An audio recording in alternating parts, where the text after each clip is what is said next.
Bienvenidos a El Bestiario. Estamos aquí en el episodio 2 de la temporada 1. Yo soy Alejandro Llanas y me acompaña conmigo y está aquí presente Monse Rebolloso, nuestra psicóloga de cabecera. Monse, ¿cómo estás? Muy bien, muchas gracias. Pues Monse, vamos a hablar de un episodio, va a estar bien interesante, sí. Monse, porque es acerca del monstruo de Ecatepec y su pareja, un caso muy interesante, ¿no? Así es, entender de dónde vienen todas sus decisiones y pues entender que muchas veces ni siquiera ellos saben bajo conciencia de dónde viene todo esto. De dónde viene todo eso. Y es un caso que impactó mucho, sobre todo por lo que pasó. Esta pareja pues fue imputada al menos 10 casos que se le pueden comprobar, y fueron, o se les acusa de múltiples feminicidios, canibalismo, tratas y muchas cosas más. La prensa dice que al menos pueden ser, o dentro de las investigaciones, 20 casos. Entonces les pido que se queden a ver este episodio.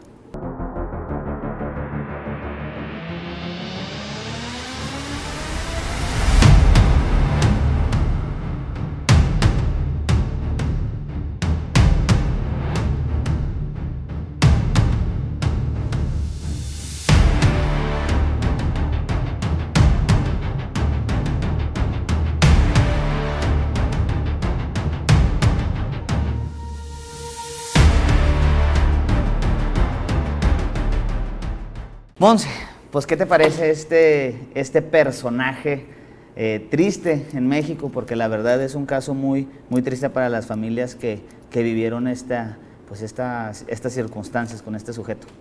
Sí, creo que de entrada también es entender y que la gente entienda que no se va a defender aquí a nadie, pero sí es importante saber la historia de estas personas y pues tener en conciencia también. Yo lo manejo mucho como los que tenemos hijos, de claro, todo lo que puede repercutir una negligencia en la infancia. Claro, y es bien interesante porque pues este personaje conocido como el monstruo de Ecatepec, que bueno, se llama Juan Carlos Hernández, y Patricia Martínez, su pareja, pues viene siendo el resultado de la manipulación de uno, la falta de emociones o de una inteligencia emocional, dependencia tal vez, de la otra parte, ¿no?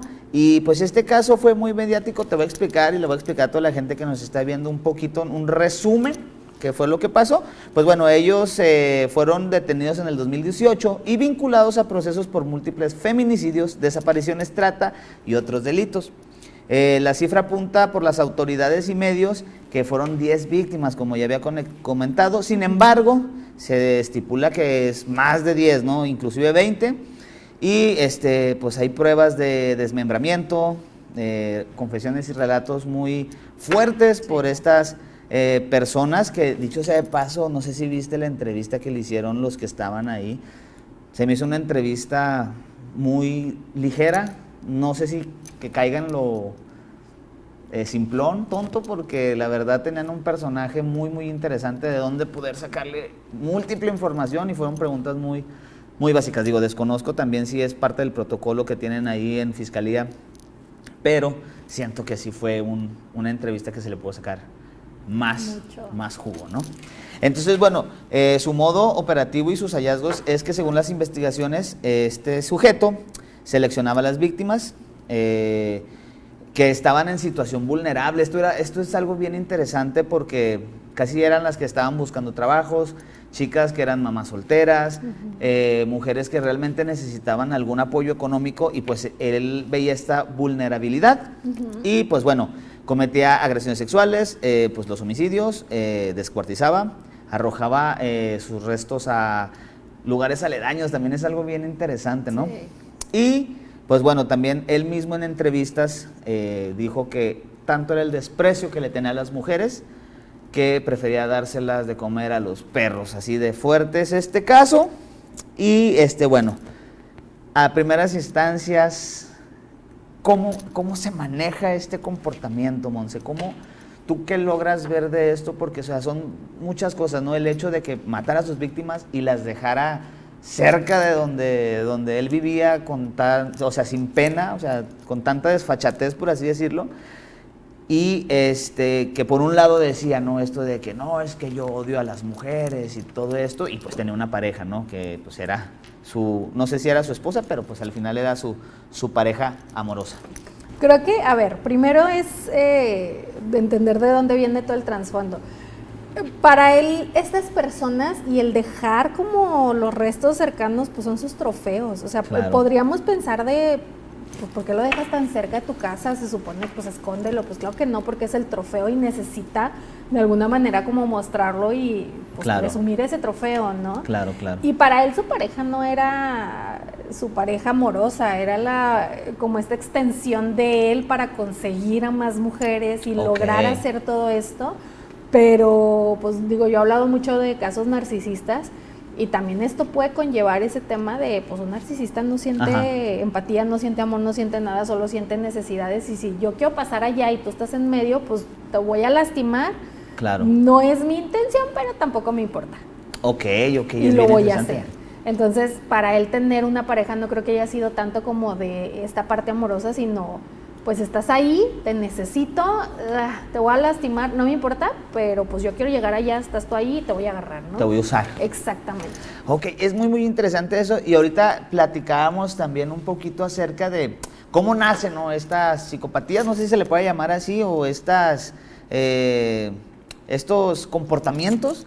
Uh-huh. Mencionabas que, bueno, va mucho del abandono. Él mencionaba en la entrevista que pues su madre era una prostituta. Uh-huh. Y que tuvo también fracasos amorosos, ¿no? Que lo trataron mal y todo.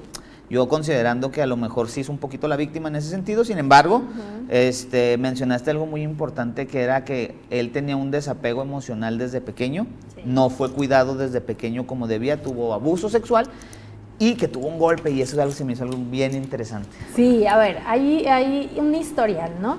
Él viene de una dinámica de abuso sexual. Y, a ver, el abuso también es entender que no solo es la parte física, sino también es que un niño vea el acto en otras personas. Claro. Y a él le tocó esa parte también. Entonces, él desde muy chico ve cómo la mamá mantiene intimidad con otras personas, y la mamá lo hacía con toda la conciencia de que su hijo lo estaba viendo. Y luego lo ves y dices, pues ya la mamá traía una patología que ya hereda, y él, el entorno le hace activar la que él trae, ¿no? Claro. Y entonces, bueno, la negligencia, la falta de cuidado hacia un niño, el amor, los cuidados básicos que se les tiene que brindar, pues él no los tenía. Después de este tema de un abuso sexual, de haberlo visto, o de este tipo de violencia, aparte él tenía una cuidadora, y también la cuidadora abusa de él. Entonces, si te fijas, el daño más grande viene de mujeres, de su mamá y de una cuidadora, que en los niños, pues la figura principal de cuidado y amor es mamá.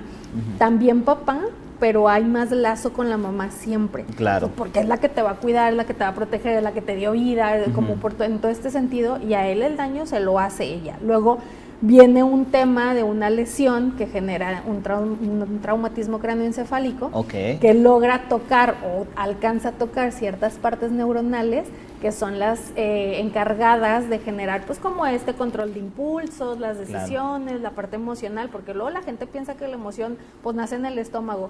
Hay toda una conexión y hay redes maravillosas que también la emoción se genera de otra manera. Definitivamente. Entonces, hay un caso también en un documental en Netflix que habla un poco de eso, de una persona que tiene un accidente, y a partir de ese accidente no genera ninguna emoción, no siente absolutamente nada, y a partir de ahí lo usan para cometer ciertas atrocidades. Haz de cuenta, ese es el impacto que tiene pues un traumatismo de esta magnitud, y te das cuenta y ya son pues estas dos cosas, y dices, pues ya traes un antecedente bien complicado, y luego sufres un golpe y te toca lo mínimo que tenías como para intentar trabajarlo tu infancia y decir, bueno, yo no voy a dañar, pues ya no te alcanza, porque ya no se generan esas conexiones.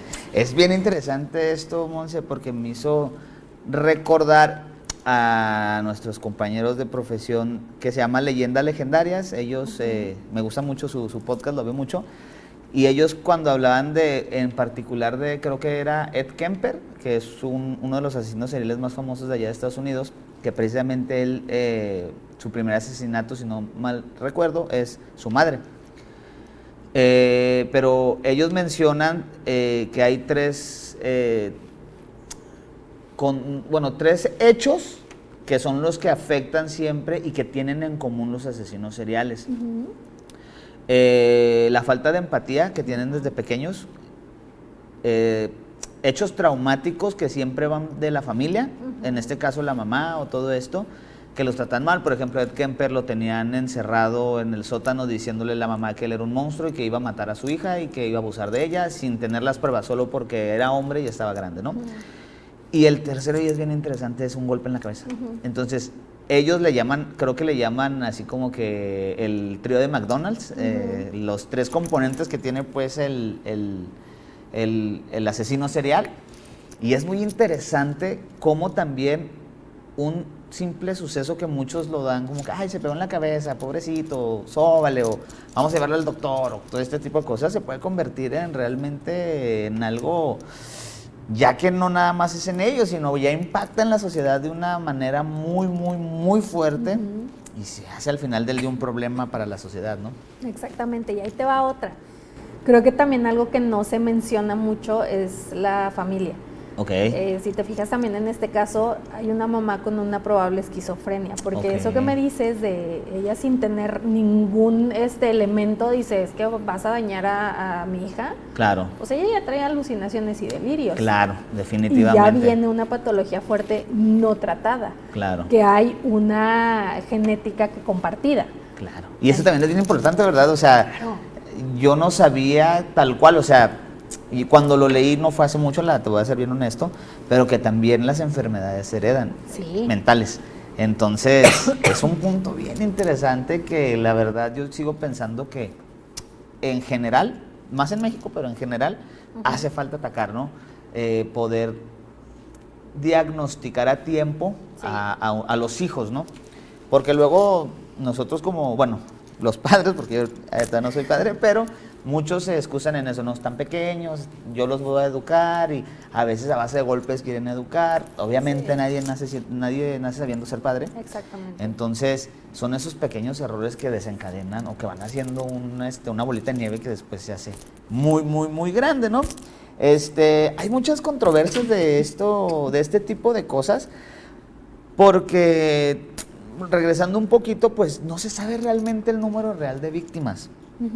Él, lo que yo vi en su entrevista fue que, por eso te digo que se me hizo muy, no sé, me desesperé yo de estar viendo la entrevista porque él contestaba con una sinceridad, o sea, yo creo que sí ocultaba ciertas cosas, pero, o sea, sí, como tú mencionas, o sea, él sí lo respondía como si fuesen otro tipo de cosas, o sea, como si hubiera sido robarse, no sé, dulces o algo así, ¿no? Lo menciona así, ¿no? Ajá. Entonces, hasta la fecha sigue siendo materia de investigación, de procesos y todo esto.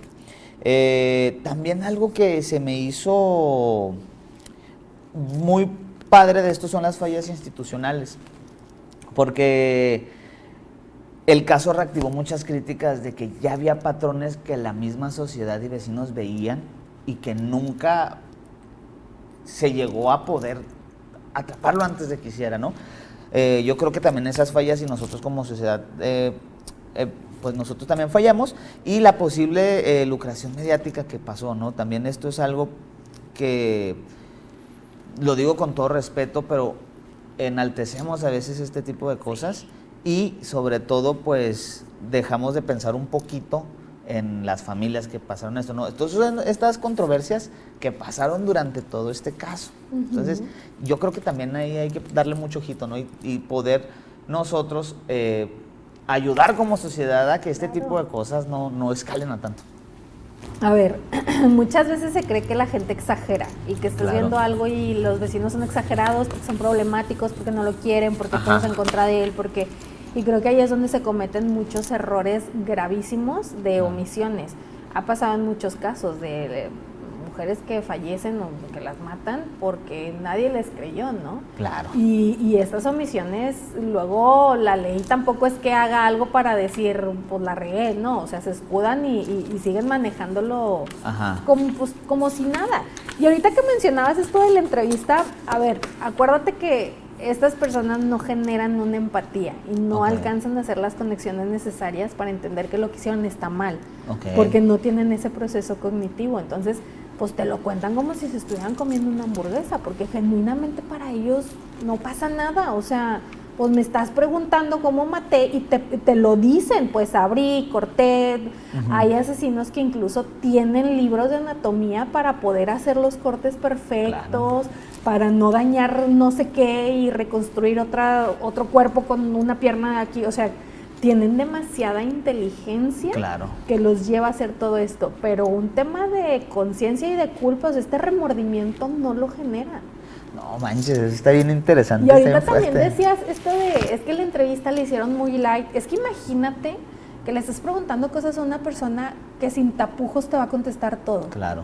Pues si a lo mejor en algún momento te das para atrás y dices, pues pregunto lo básico porque no quiero que me digas más, porque pues yo, hay gente que escucha nada más la palabra sangre y se desmayan. Claro. Entonces luego entran esas partes que dices, sí, a lo mejor la entrevista pudo haber sido distinta, pero luego también te enfrentas a estas situaciones y dices, es que te va a decir todo, o sea, todo, porque para él pues sabe que está mal, porque de alguna manera aventó no bajo una conciencia, sino porque él lo ve y dice, bueno, pues esto dicen que está mal, pero pues te lo voy a platicar como es.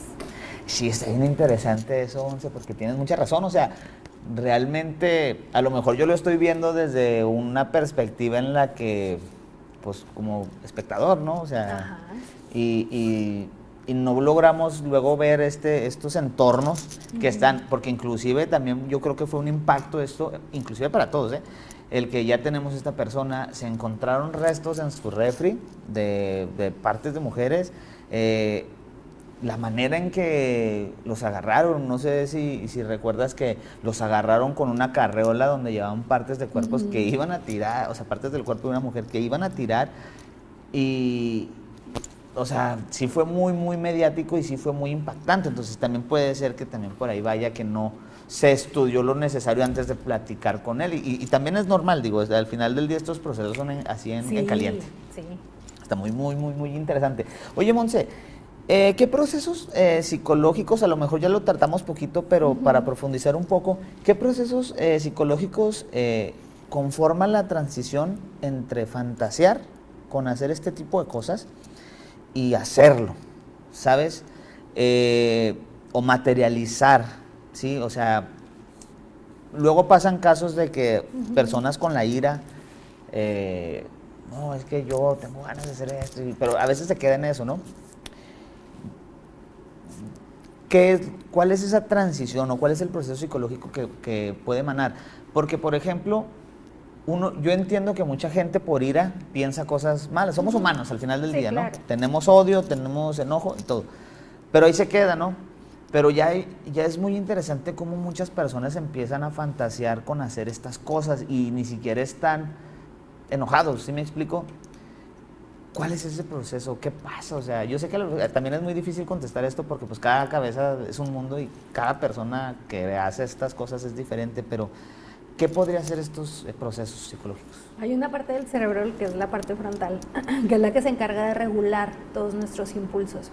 Cuando un bebé nace, pues no conoce y un bebé va a llegar y va a jalar esto y tú como adulto sabes que si jala eso hay una consecuencia. Pero un bebé no, porque lo está aprendiendo. Y entonces conforme vamos creciendo, vamos aprendiendo de la experiencia, del contexto y de lo que nos enseñan.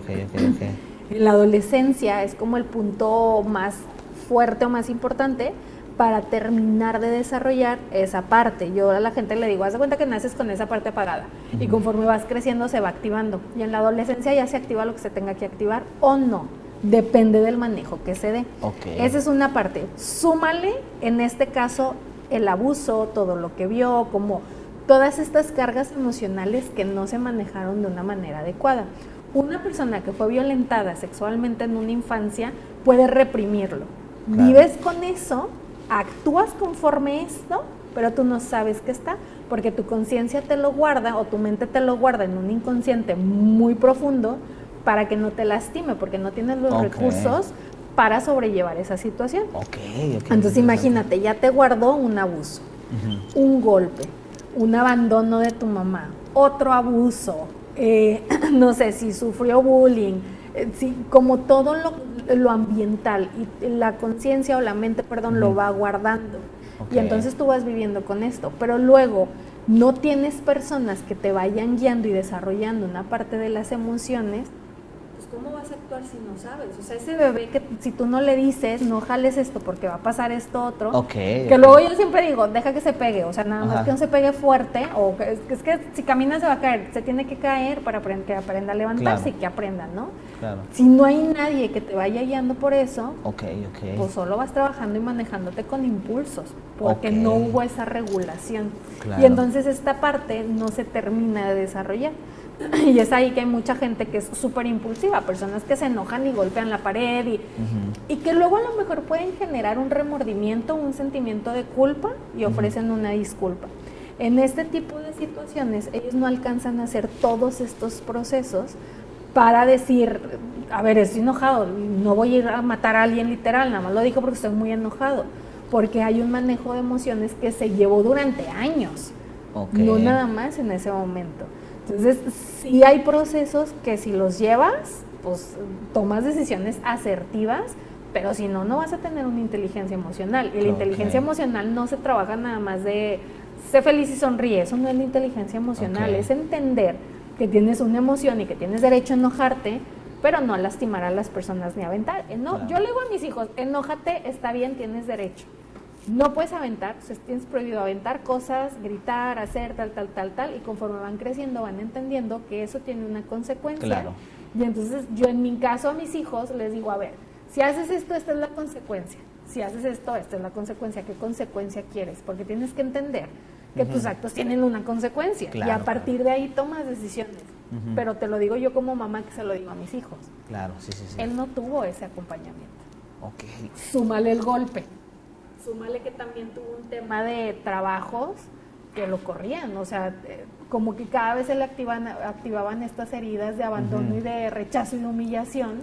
Claro. Es como, digo, voy a meter otro caso, pero como Hitler. Claro. O sea, llegó a donde llegó porque lo rechazaron muchas veces y a quien terminó odiando, a quien lo rechazaba y a quien tenía el poder o a quienes tenían el poder. Y entonces él se puso por encima de ellos de alguna manera y termina atacándolos. Claro. Es bien interesante eso porque yo también, y a eso iba mi segundo cuestionamiento en base a esta pregunta, pero ya lo respondiste perfectamente, que sí influyen mucho estos gatillos, voy a ponerle así, estos disparos, no sé cómo decirlo, para que una persona también pueda llegar a donde llega, ¿no? ¿Por qué? Porque yo considero que nosotros también como sociedad estamos haciendo las cosas mal. Yo sé que a veces es complicado poder tratar con este tipo de gentes que ya llevan o traen alguna pues constante problemática como este sujeto. Digo, a lo mejor él también perdía trabajos por sus propias acciones, ¿no? Claro. Pero yo creo que sí hay estos gatillos, voy a llamarlo así, repito, emocionales, de rechazo, de que se le van acumulando, ¿no? Y al final, él en su pequeño ápice de querer integrarse a la sociedad, pum, lo regresan. Entonces, ¿qué es lo que pasa? Que luego sí este resentimiento hacia la sociedad, pues lo focalizan en lo que más resentimiento tienen, ¿no? En este caso, pues eran las mujeres. Entonces, sí es muy interesante cómo nosotros podemos hacer un efecto mariposa, por así llamarlo, de que algo pueda pasar, ¿no? Me recuerda mucho cuando yo estaba un poco, pues sí, estaba pequeño, que yo estaba en secundaria, si no me equivoco. Había una persona, un niño que está en nuestro salón, que era rechazado por la mayor parte de los que estamos ahí. Inclusive yo en su momento, pues sí me llegué a burlar, o sea, porque como que te dejas llevar, pues digo, estamos muy jóvenes y yo realmente ese tipo de comportamientos ahorita los repudio y trato de disculparme con la gente que herí en su momento, porque pues somos jóvenes, pues no tenemos esos filtros como ahorita ya los tenemos, pero, por ejemplo, yo sí recuerdo que una vez me senté a platicar con él y él no es que tuviese un rechazo como que a los alumnos ni nada de eso, pero sí notaba una cierta resignación y veía que su comportamiento, más allá de ser agresivo, era muy tímido. Entonces, Digo, qué bueno que esta persona, pues no, o sea, simplemente fue una persona más reservada, pero regresando al tema, es cómo puede afectar nosotros, ¿no? O sea, ese efecto mariposa y a veces por un simple gesto malo que les hagamos, termina por detonarles todo en la mente. Claro, claro. Está bien fuerte. Sí, y yo en consulta una vez recibí una persona que me decía como, o sea, no tiene que ver tanto como con un caso tan fuerte como un asesinato, pero como este miedo a exponer ciertos proyectos por miedo a ser humillado, y venía de una historia donde en algún momento en la escuela presenta un trabajo, el maestro lo agarra, lo tira a la basura y pues para él se queda esta humillación, ¿no? Y a partir de ahí ya no quería hacer nada referente a su trabajo porque pues se sintió humillado inconscientemente, no era algo ubicado. ¿A qué voy con esto? La importancia de cuidar las palabras, cuidar la cercanía, el entender que cada quien trae una maletita y como llegue yo y te hable, pues eso te puede impactar porque tú puedes venir con una sonrisa y decir todo está bien, pero llegas a tu casa, te quitas esa máscara y resulta que es todo lo contrario y vas a llegar con el coraje de que yo me reí y al día siguiente vas a buscar para matarme, ¿me explico? Claro. Pero le suma mucho la parte genética, o sea, vuelvo a eso. Al final de cuentas todos vamos a vivir en algún momento una situación complicada. Ahorita se cuida mucho que las infancias sean más cuidadas que antes, pero pues dices, bueno, yo no puedo evitar que mis hijos se traumen por lo que tú quieras. Claro, cosas fuertes lo cuido demasiado, ¿no? Pero no traen una genética de una patología como esta. Entonces, pues a lo mejor el trauma los va a llevar, no sé, a una explosión en algún momento emocional, pero no a ir a matar a alguien. Claro, definitivamente. Oye, Monse, y ya también abordando otros temas que son muy interesantes de este sujeto, del monstruo de Ecatepec, me llama mucho la atención una situación. Ya hablamos de que, bueno, desmembraba y los tiraba cerca, ¿no? Ya nos mencionaste que fue como que es como su trofeo, y tienes mucha razón. Cosa que hacía, por ejemplo, Ted Bundy en sus juicios, pues, que él les preguntaba a los que estaban ahí, ¿usted vio este cuerpo y cómo estaba? Y él hacía esas preguntas como para recordar y enaltecerse, ¿no? Hay que recordar que él llevaba su propio caso.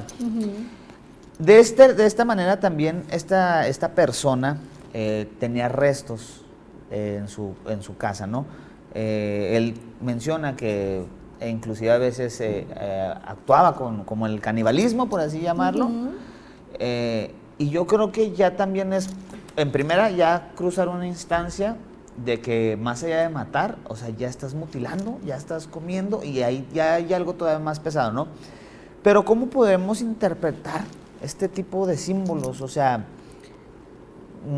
dominación, no sé, apropiación, ¿cómo ellos lo ven de esa manera? O sea, el símbolo o simbolizar el descuartizar, comerse a estas personas, ellos, digo, vuelvo a repetir, yo sé que estas preguntas son muy difíciles porque pues no estamos con él, pero, o sea, este tipo de conductas, ¿tú cómo lo podrías ver? O sea, ellos qué, o sea, como me dijiste ahorita el trofeo, pero sí, o sea, si podemos simbolizar estas acciones, ¿podrían ser de apropiación o de este tipo de cosas? Mira, cuando él fue abusado, fue violentado, fue a través de una autoridad hacia abajo, o sea, viéndolo como en una jerarquía, ¿no?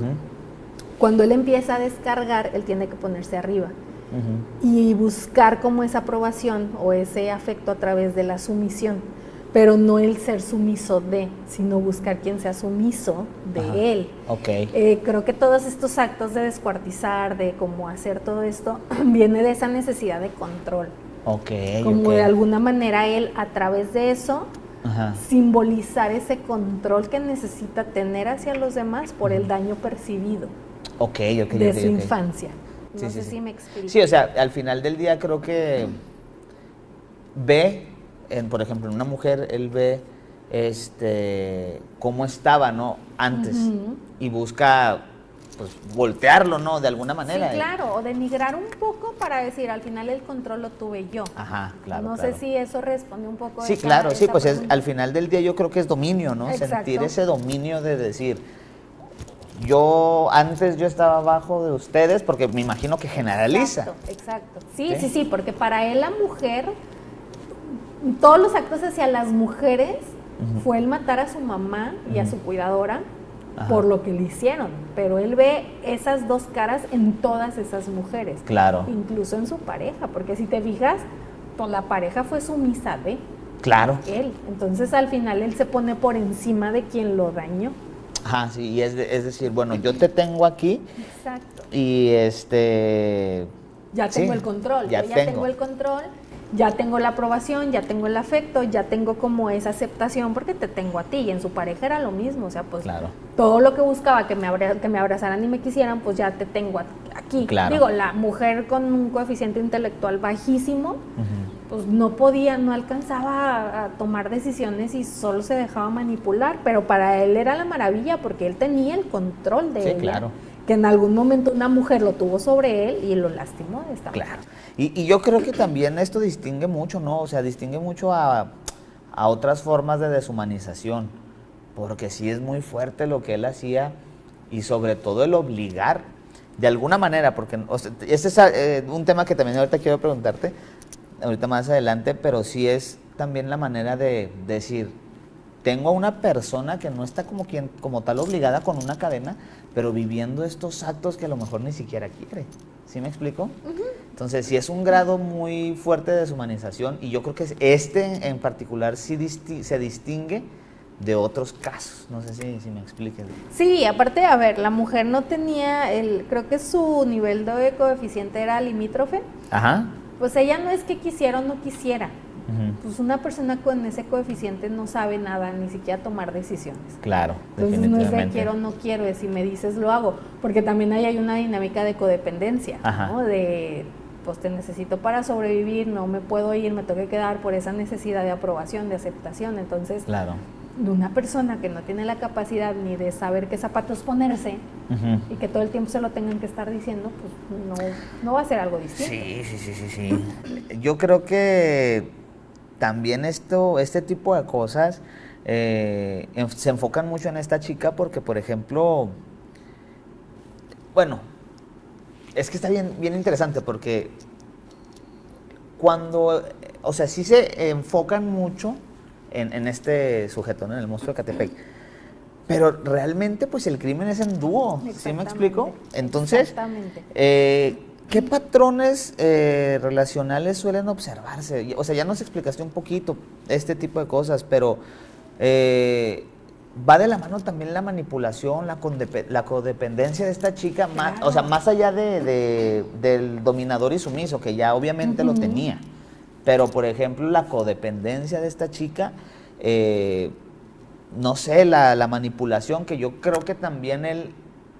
Fíjate, no sé por qué siento, esto ya es más corazonada que otra cosa, pero yo creo, desmiénteme si no va por ahí el tema, pero yo creo que este hombre también usaba mucho la culpa, la manipulación en tema de culpa con ella. No sé si me explico, o sea, porque yo siento, a mi modo de ver, cuando él estaba platicando, se ve un poquito más como la mataviejitas, que cuando la agarran llora, que no, es que no. O sea, si bien este hombre no estaba llorando, como que sí se excusaba mucho en esta culpa de que me trataron mal. Entonces no sé si pueda ser que también a esta chica la tenía de que, oye, pues, no, más allá del miedo que le provocara o de otro tipo de manipulación, no sé, a mí me da esa... A ver, hay que acordarnos que no tienen un remordimiento. O sea, las personas con estas patologías no tienen un remordimiento.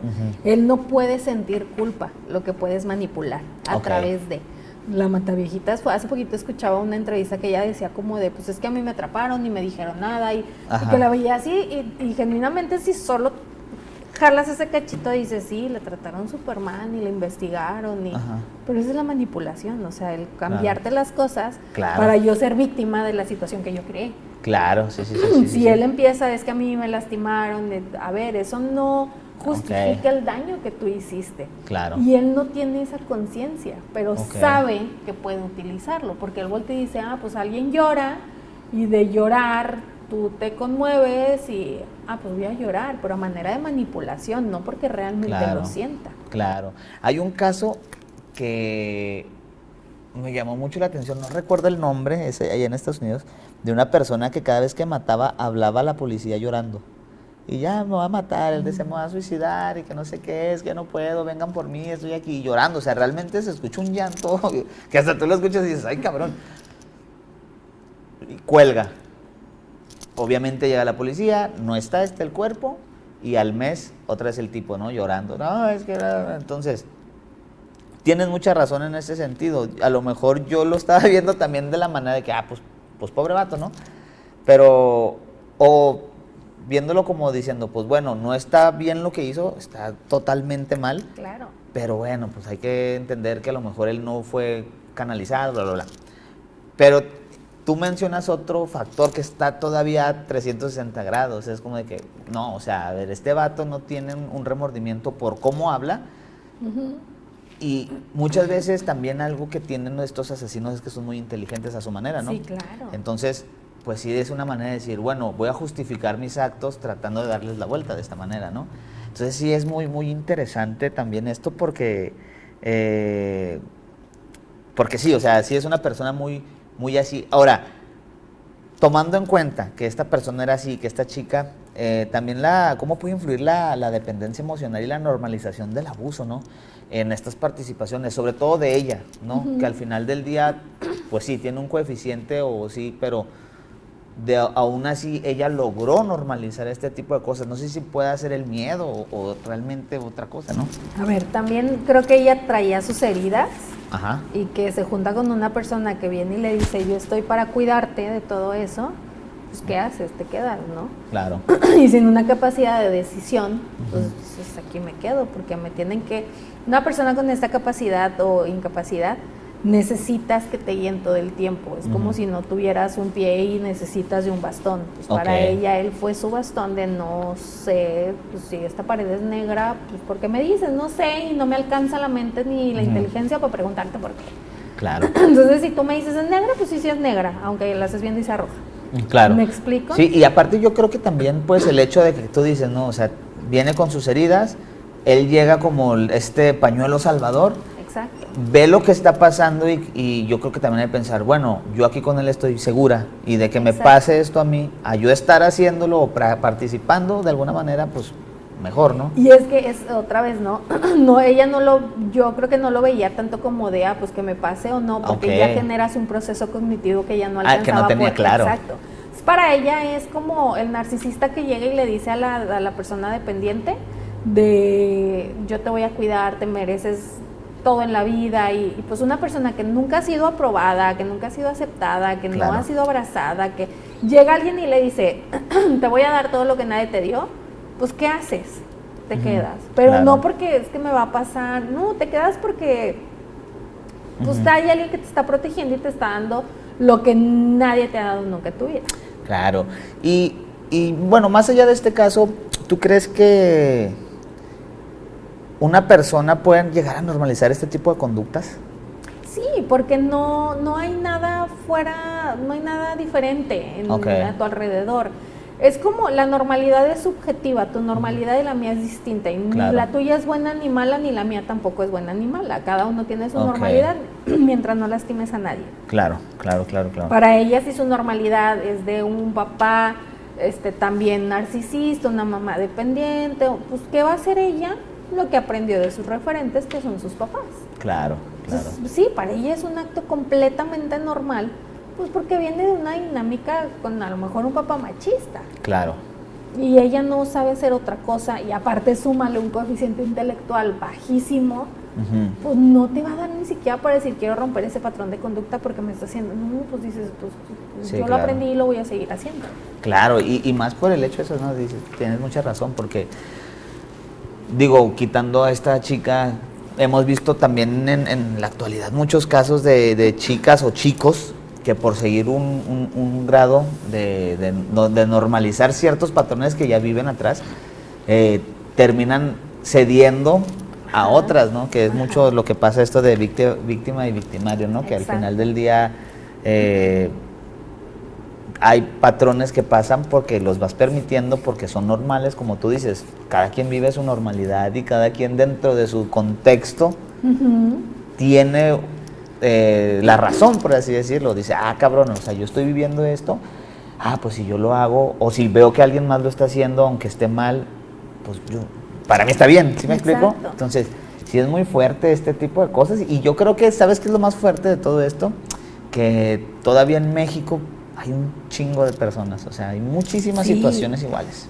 Antes había un caso, un diagnóstico en el DSM, ahorita ya lo quitaron, que se llamaba trastorno psicótico compartido, que básicamente el trastorno se trataba, imagínate, tú y yo vivimos juntos, uno de los dos tiene un trastorno psicótico, yo tengo el trastorno psicótico, pero vivimos aislados y no tenemos una vida social. Vivimos en Torreón, pero no socializamos, no hay trabajo, vivimos de una pensión, de lo que tú quieras, y en la dinámica tú vas adaptando mi conducta y entonces empiezas a generar una psicosis no química, pero sí aprendida. Entonces, lo que pasa en estos casos también es eso. Él tiene una patología, ella no, pero no tiene ciertos procesos cognitivos, como tampoco los tiene, pero en un nivel de inteligencia él está arriba, pues ella empieza a hacerse de la psicosis que él tiene o de la patología que él tiene. Y entonces empiezan a vivirlo como si los dos tuvieran la enfermedad. Si él tiene este trastorno, pues ella se va a hacer de eso porque ahora esa ya es su normalidad y entonces ya lo está aprendiendo. No manches, está bien interesante, me voló la cabeza, te lo juro que... ¿Cómo sabes quién tiene la patología y quién la aprendió? Cuando los separas, hay uno que necesita un tratamiento y nada más con separarlos, empieza a generar los cambios, porque ahora esta persona se va a mimetizar con otra. Con las demás. Exactamente. Pero ya no con el que tiene la patología. Claro, Ese trastorno de alguna manera en el DSM deja de existir, le nombran de otra manera, tiene otro nombre, porque sigue existiendo, o sea, deja de mencionarlo el DSM tan fuerte, pero sigue existiendo, porque se sigue dando. Hay otro caso, no sé si lo conoces, el de Slenderman. Claro. Que hay un documental en HBO, creo, donde documentan toda la historia de las niñas, de por qué intentaron matar a la otra, y era eso. Una de ellas tenía esquizofrenia. Fíjate, ese caso también está muy padre porque una de ellas tenía esquizofrenia no reconocida por los papás, pero los papás había una ausencia. O sea, estaban como presentes, pero la niña llegaba de la escuela, se encerraba en su cuarto y ellos no sabían nada de ella, no había una dinámica, nada, porque el papá también tenía esquizofrenia. Entonces se da cuenta que cuando pasa esto, hay un video, en el documental aparece donde las están cuestionando y la niña como agarrándose el pelo y como si no hubiera pasado, o sea, mató una mosca, intentó matar una mosca, se cuenta. Y empiezan a hacer la entrevista y al final, casi al final, el papá dice, pues hasta que está ahí sé que mi hija también tiene esquizofrenia, sé que mi hija también tiene alucinaciones, sé que... Y no lo habíamos detectado, no lo habíamos trabajado porque pues está chiquita y pues no, ¿verdad? Y en la entrevista le dicen al papá, ¿tú tienes alucinaciones? Sí, por ejemplo, estoy viendo cómo hay números pasando alrededor de ti. Que ya es un delirio, perdón, no es una alucinación, ya es un delirio. Y entonces esta niña, eran 3, se junta con otra que genera esa dependencia. Entonces esta niña le empieza a contar de Slenderman, de que sí existe y que hay un castillo y que hay que matar a la otra para que Slenderman se las lleve y van a vivir como reinas. Y la otra adquiere el delirio de la niña que tiene esquizofrenia. Porque empieza a ver a Slenderman y lo ve en las noches y que se asoma a su cuarto y que es una historia, pues creo que de la Deep Web, o sea, claro. Ni siquiera es algo real, pues, y luego va a haber quienes digan si es real. Claro. Pero es como se manejan este tipo de situaciones. Una se pega a la otra y vive el delirio de la otra hasta que son separados. Sí, es esta creepypasta que nació, bueno, tiene ya su historia aparte, pero sí es bien interesante eso porque te digo, me voló la cabeza en este sentido porque tienes mucha razón, o sea, inclusive, digo, ya yéndonos a algo que ni siquiera es, pero por como poner un ejemplo de qué tan simple es a veces este tipo de cosas. O sea, básicamente cuando tú te casas con alguien empiezas a adquirir a veces hasta la forma de reírte, la forma de, o sea, y te digo, es algo a lo mejor nada que ver con esto, porque pues ya esto ya es una dependencia más fuerte y todo esto y lleva más contextos, pero... Wow, o sea, ¿cómo puede escalar este tipo de cosas? O sea, con las niñas, ¿cómo llegaron a pensar y lo que llegaron a hacer, ¿no? Y sí es importante, ahorita que lo mencionas en parejas, sí trabajarlo, o sea, me voy a salir otra vez un poquito de esto, pero sí trabajar el tema de la autoestima para que no te mimetices hasta ese grado con tu pareja, decir, a ver, si estás con alguien, pero no te tiene que gustar lo mismo, ahí es donde se empiezan a notar las dependencias, es que tengo que ser lo que tú necesitas para que te quedes. Claro. Y ahí es donde ya empieza problemática, porque ahorita estamos hablando de un asesino serial, pero la violencia empieza de alguna manera también. Entonces, si yo no tengo autoestima, no sé poner límites, no tengo no negociables, y tú tiendes a hacer este tipo de cosas y yo me junto contigo y somos pareja y pues ¿a dónde me va a llevar esa parte de mi falta de decisión, de conciencia, de autoestima, No, es que está bien interesante ese tema. Yo creo que este tema en general estaría chido tocarlo ya más adelante, inclusive ver qué otros asesinos seriales comparten este tipo de cosas, ¿no? Porque está muy, muy interesante. Digo, no sé si también ahí puedan entrar, digo, a lo mejor es distinto, pero puede entrar también ahí como las sectas, ¿no? De todas estas personas. Claro, mira, ese sería un muy buen caso. Muy buen tema. Pues vamos a estar aquí presentes en más temas y te lo juro que tú y yo vamos a tocar ese tema. Encantada, ya sabes. Oye, ¿cómo se analiza también la psicología clínica o cómo analiza estas influencias, sobre todo de misoginia estructural, que hay en los agresores seriales contra las mujeres? ¿Cómo se puede analizar de esta manera? O sea, no nada más en este caso, pero ¿cómo podemos llegar a eso? O sea, que tú puedas ubicar las características de alguien que va a tener esta tendencia. Y sobre todo con esta misoginia estructurada que hay que está en la sociedad. Mira, todo empieza desde el tema de esta idealización, ¿no? Generalmente las parejas que van a venir a generar algún tipo de violencia o algún tipo de daño viene mucho pues las etapas del las etapas de la relación con manipuladores o con narcisistas. Va a ser muy similar, ¿no? El bombardeo emocional, el ya te tengo, luego me desquito, luego me regreso, te pido una disculpa, luego como todo esto, ¿no? Creo que es la base para entender que puedes estar con una persona que va a tener este tipo de tendencia. Y el tema de la misoginia, otra vez, viene mucho de una historia. O sea, los hombres que odian y tienen ese repudio y que pueden llegar a este grado, pues viene de una historia. ¿Cómo lo puedes detectar? De muchas maneras. Lo que pasa es que ahí te va. También ellos esta manipulación la llevan, son muy seductores. El asesino serial es súper seductor. Que tú hace poquito daba una entrevista muy similar que solo hablamos de asesinos seriales en general, pero yo les decía, tú puedes tener un vecino que está haciendo algo y es el vecino más encantador que tienes. Claro. Pero ese va a ser el que puede estar generando algún tipo de daño. Está como el caso de Estados Unidos, que tenía chavas encerradas en el sótano, pero él afuera todo el mundo lo amaba. Así que iba a programas de TV, ¿no? ¿No era ese? Sí, no me acuerdo, que hasta tuvo una hija.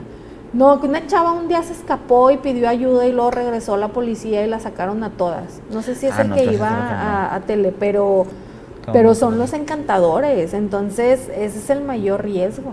Sí, el que yo te digo es uno que se hizo muy famoso porque fue a un programa de citas a Estados Unidos. Hay un documental, hay una serie, algo así, no lo he visto, pero sé cuál es. Y, o sea, sí tiene esta peculiaridad, tienes mucha razón. Este tipo de asesinos que van por la misma línea, sí tienen esta peculiaridad de ser muy, muy seductores y sobre todo, te fijas cómo, por ejemplo, Ted Bundy, este chico que salía en ese programa de tele, que no recuerdo, creo que es Richard, algo.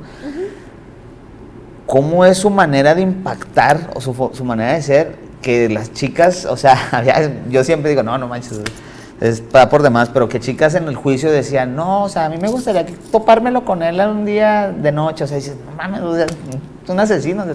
Pero tal es el grado del convencimiento y su herramienta es la seducción que hacen este tipo de cosas. Digo, con este en particular, pues no, él se aprovechaba más de las necesidades económicas de las mujeres.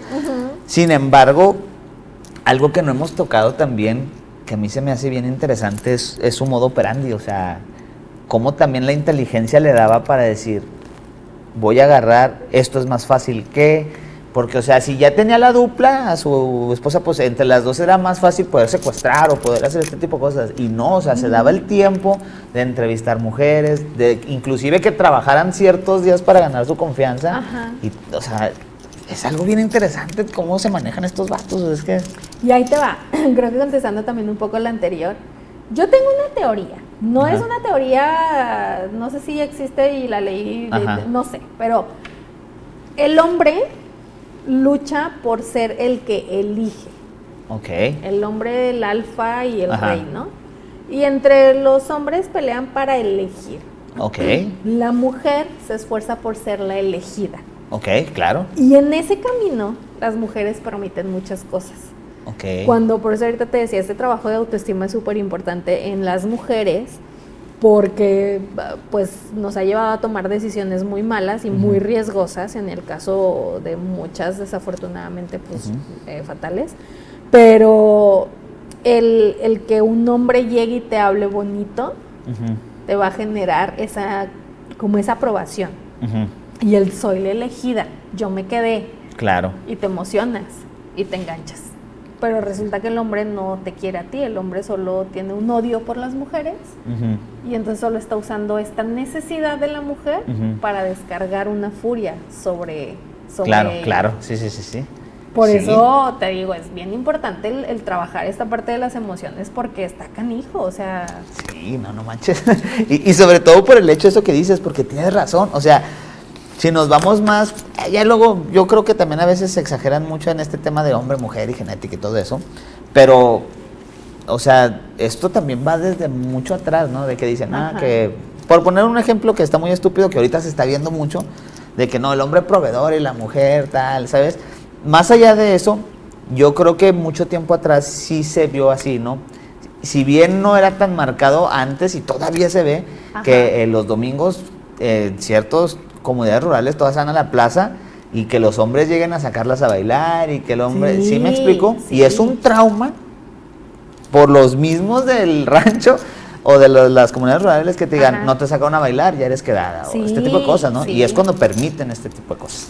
Y es cuando está el riesgo de que algo te pase, porque para que no me digas quedada, voy a ir a bailar con el que sea, pero tú no sabes si el que sea tiene ganas de otra cosa. De descargar energías y furias. Claro, y es algo que otra vez estaba escuchando, me salió en un TikTok sobre un chavo que hablaba mucho de la soledad.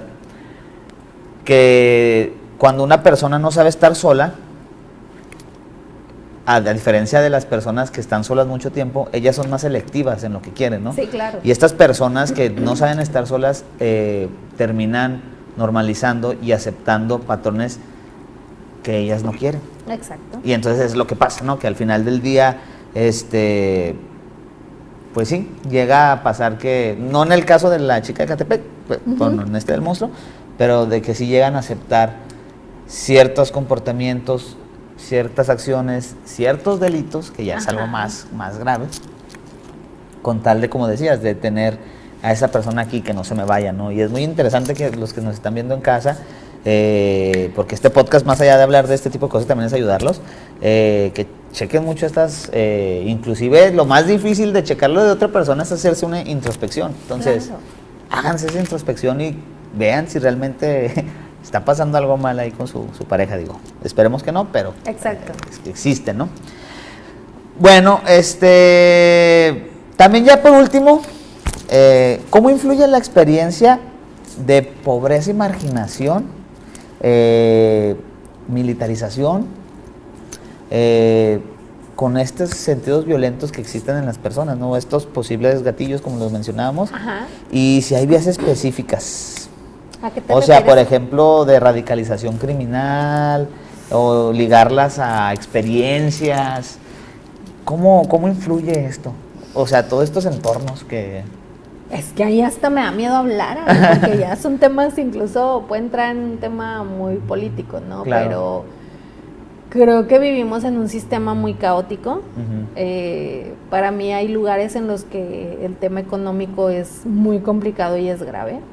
Y muchas de las veces hay personas que por la carencia permiten muchas cosas. Claro. Y me refiero a carencia en todos los aspectos, incluso la económica.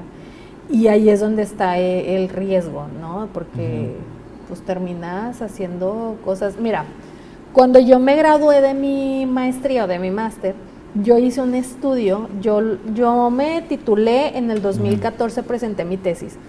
Y mi tesis yo la hice con una población de aquí de Torreón, de una zona rural. Ajá. Yo mi maestría, bueno, tú ya sabes, la hice en España. Ajá.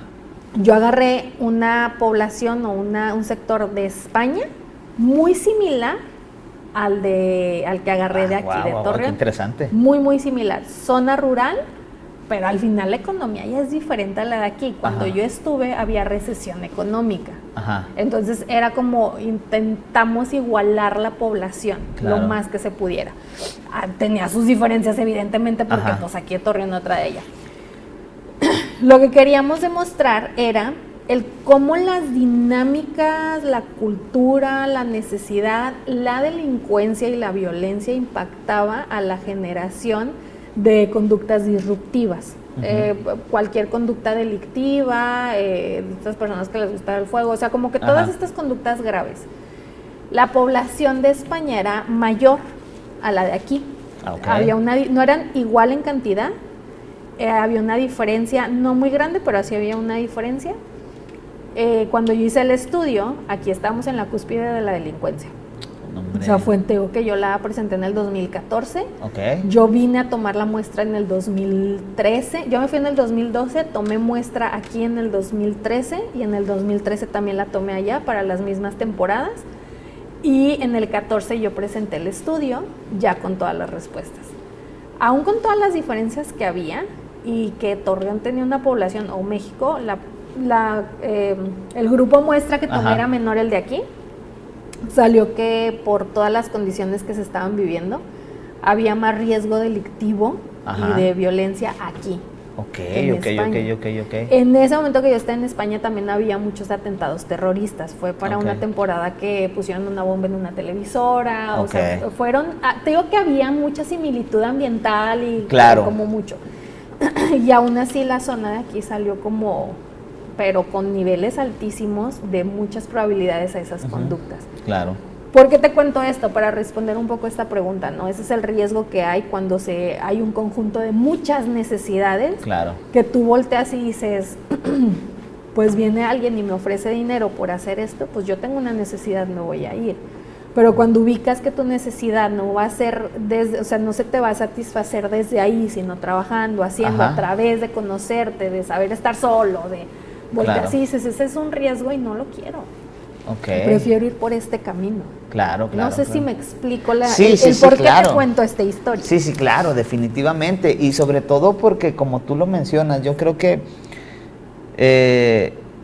son muchos los factores, sobre todo de estas carencias, que pueden impactar de lleno, inclusive desde la infancia, ¿no? Sí. Que uno ve como tu vecino, o sea, tú yéndote mal también, volteas a ver y dices, cabrón, mi vecino está igual, peor, mi otro vecino está igual, peor, yo estoy en ¿qué está pasando, no? Entonces buscas esa manera de no estar igual y es cuando se vienen este tipo de situaciones, ¿no? Bueno, ya estamos enfocándolo ya en otro tipo de delincuencia, sin embargo, también impacta como una persona que tiene todas estas cargas, como lo estaba diciendo, y pues impacta de alguna manera. Y es que al final de cuentas, en este estudio que se hizo había un rubro hacia el tema de los asesinatos. Y era muy alto el índice, y era una población de adolescentes. O sea, tenían entre 13 y 16 años. No manches. Y había índices altísimos para que cierta población se vinculara a esa parte, porque en todos los test que pusimos venían preguntas claves hacia los asesinatos. Y había unos que ponían, o sea, que era como sin problemas yo mato.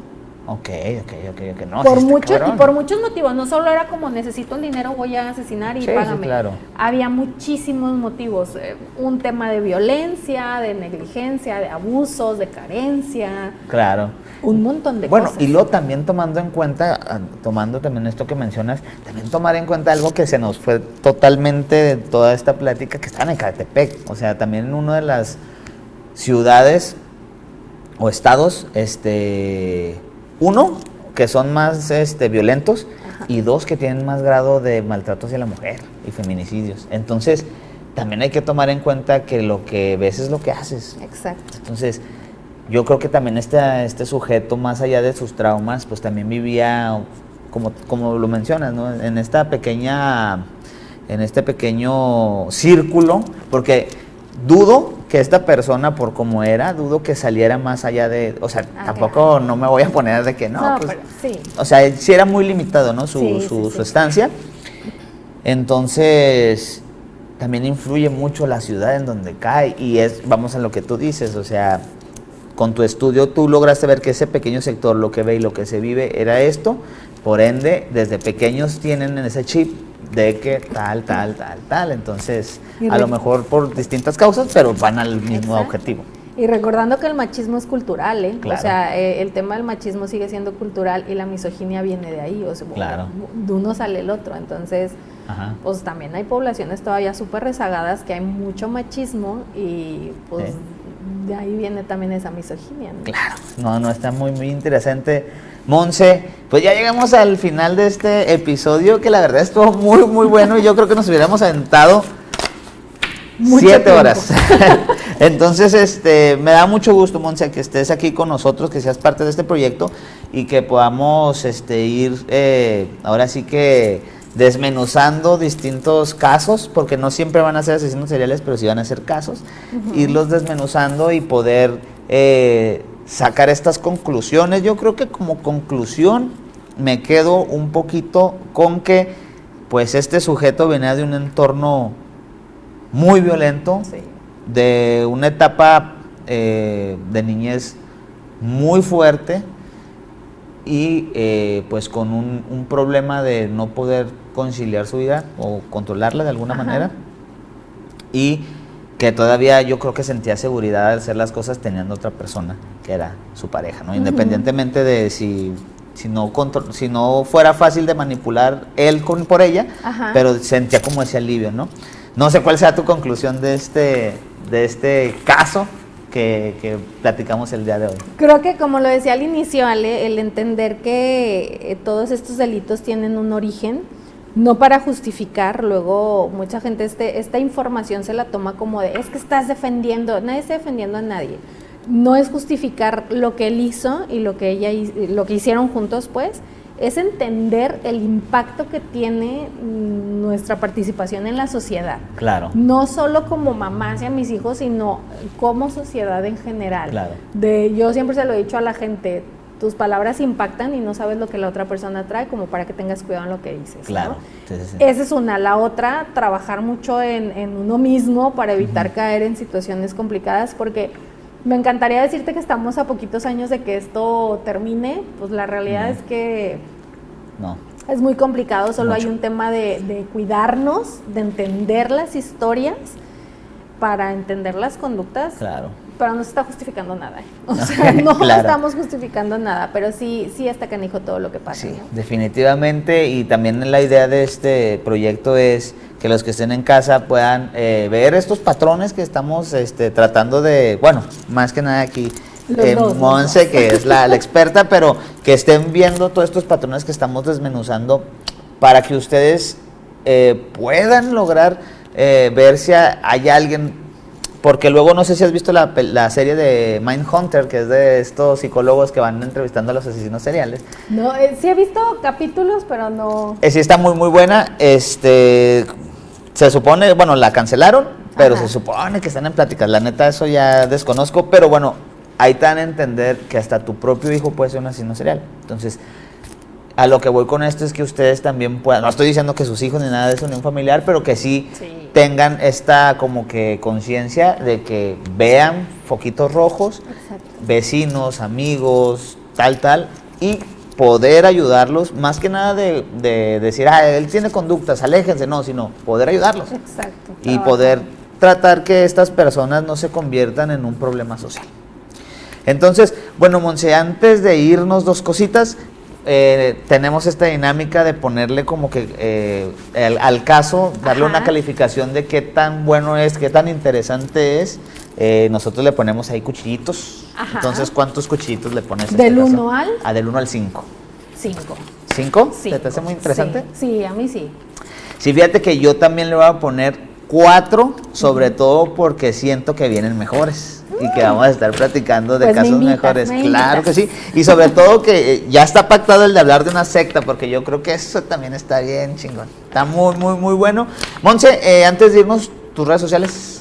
Estoy como psicol.Monse Rebolloso en todas mis redes, o sea, en Instagram, en TikTok, en Facebook. Pues por ahí me encuentran. Perfecto, para que vayan a ver también su contenido. Sube muy buen contenido, habla sobre el narcisismo, habla sobre muchas etapas que puedes estar viviendo y puedes necesitar ayuda. Te va a ayudar mucho. Me faltó una, la de Mentemorfosis. Mentemorfosis, es un podcast, ¿verdad? Sí, en YouTube, que ahí hablo de muchísimos casos y la idea es también que vayan personas a contar sus historias. Perfecto, muy bien, entonces vayan al podcast Mentamorfosis, denle like, compartan y suscríbanse a su canal, porque esto también le va a ayudar a ella a motivarse a sacar muchísimo más contenido y pues les va a ayudar a ustedes en muchos ámbitos. El mío es Alejandro-Llanas24.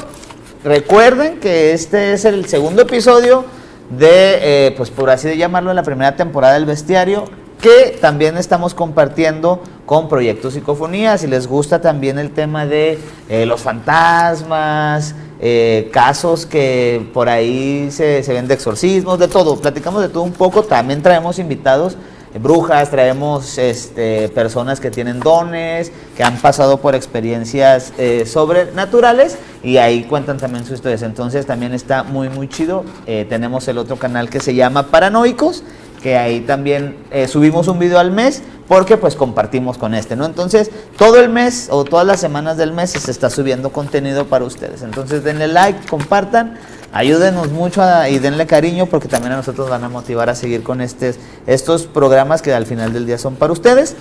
Y pues bueno, esto ha sido todo. Muchas gracias, Monse. Realmente es un honor que estés acá con nosotros y compartas un poco de todo tu conocimiento que tienes. Muchas gracias. Y pues bueno, aquí nos vamos a estar viendo. Ahí nos vemos. A la próxima.